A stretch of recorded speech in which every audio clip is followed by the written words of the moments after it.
We all want a nice, fully erect posture, but so few of us have it. In fact, it appears that none of us have it. One study interviewed 100 people and asked them how satisfied were they with their posture and how close their sitting posture was to optimal. 0 of them said they thought their posture was optimal, but also 0 of them actually had problems related to dysfunction or pain. So if they didn't have any clinical issues, what exactly was wrong with their posture? And what is good posture in the first place?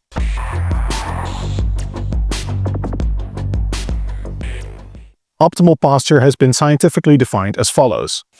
Optimal standing static posture is when the least amount of neuromuscular activity is required to maintain body position in space and that which minimizes gravity stresses on the body. The biomechanical rationale for achieving and maintaining optimal posture is to move efficiently, free of impairment and dysfunction. So scientists want your posture to be free of pain, free of dysfunction, and effortless. Yet when I say the word optimal posture, this probably evokes the idea of someone standing up fully straight in military posture. Yet this is not effortless at all. For most people, this is a very effortful posture. So is this upright military posture actually optimal or even realistic to begin with? One particular aspect of our posture that people are generally unhappy with is anterior pelvic tilt. This makes you stand a little bit more like Donald Duck with a little bit of a belly. Most people see this as an issue, and there are tons of videos on YouTube telling you how to fix it. In reality, it is perfectly normal. In fact, only 9% of men and 18% of women have neutral hip position. The rest predominantly had anterior pelvic tilt, and a few individuals had posterior pelvic tilt. And none of the individuals with pelvic tilt had any symptoms. We all differ in our anatomy. For example, it's normal to have asymmetry in the length of your limbs. It's very normal to have up to 2 centimeters difference in the length of your arms or your legs. We also differ significantly in the shape of our pelvis, in the shape of our spine, and in the shape of pretty much everything else in our body. So it is completely unrealistic to think that everyone should have this universal perfect posture and everybody should look the same. There's a wide variation of postures in the sense of not being associated with any pain, any dysfunction, and being biomechanically efficient. Everyone's posture significantly varies over time. If I test your posture just after you came out of bed, it will be different than after you just came out of the shower, when you just came out of the gym, and also it varies based on your mood. We know that sad music, for example, can make people slump, and when people feel more confident and happy, they stand up more straight and they're more proud and confident. So we know that mood changes your posture, everything else you did in the hour before changes your posture. There isn't a universal posture even for a certain individual. So it's not only a fallacy to say that if your posture is not like that in a textbook, it is wrong. It is also a fallacy to say that you have one posture to begin with. This myth of a universal perfect posture is a classic money-making scam in the fitness industry. They convince you you have a problem that you didn't know you had, and then they sell you the solution you didn't know you needed.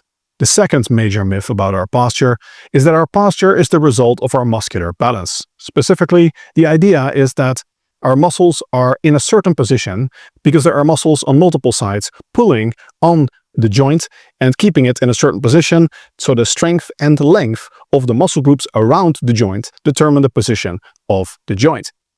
This would mean that, for example, we have anterior pelvic tilt because our glutes are not strong enough, our abs are not strong enough, and we have upper cross syndrome, which makes us slouch a little bit because our pecs are too tight or too strong and our back is too weak or too slacked. If you are a strength-trained individual, do you really think that your back muscles are not strong enough to hold up your chest in daily life posture? I've had some individuals that were pulling over 500 pounds in the deadlift go to a physiotherapist, and the physiotherapist told them, your back muscles are weak, that's why you have a postural problem. Right.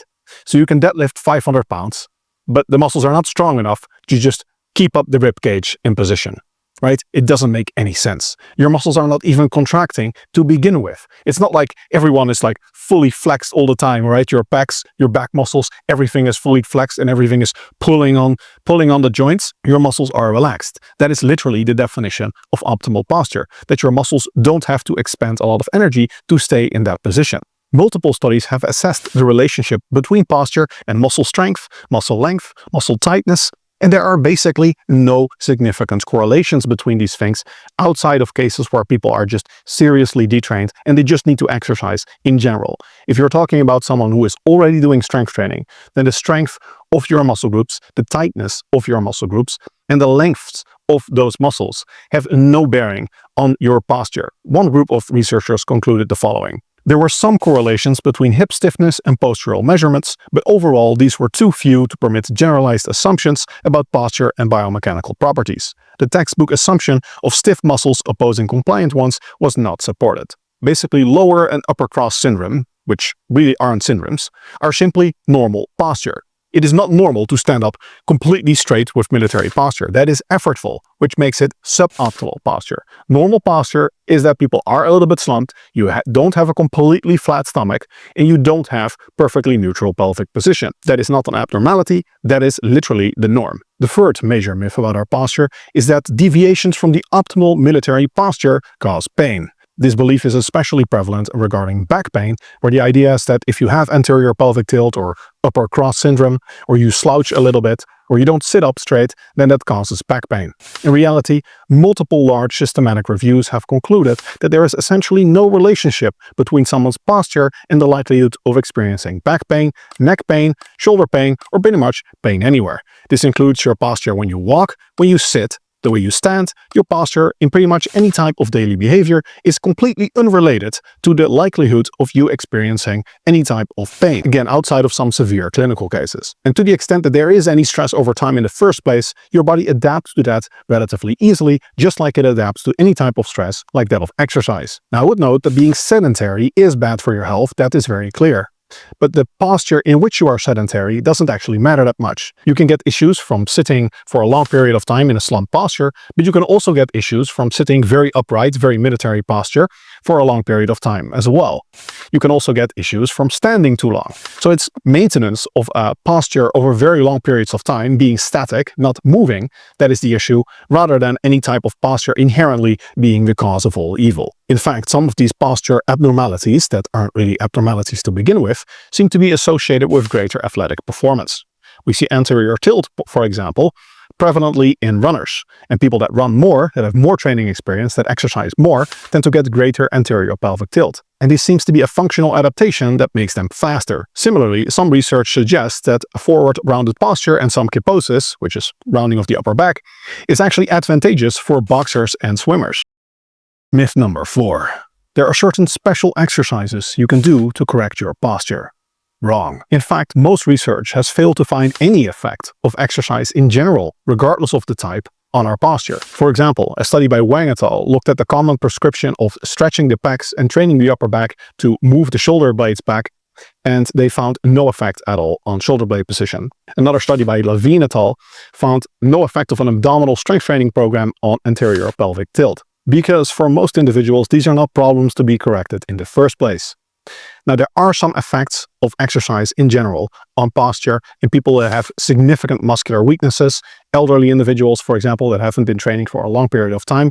Exercise can certainly be beneficial, and even when we see that exercise is beneficial, the type of exercise doesn't seem to matter. So it seems to be more a case of making sure you're not completely detrained, that you don't have significant weaknesses, rather than that there is some type of magic postural correction exercise for you.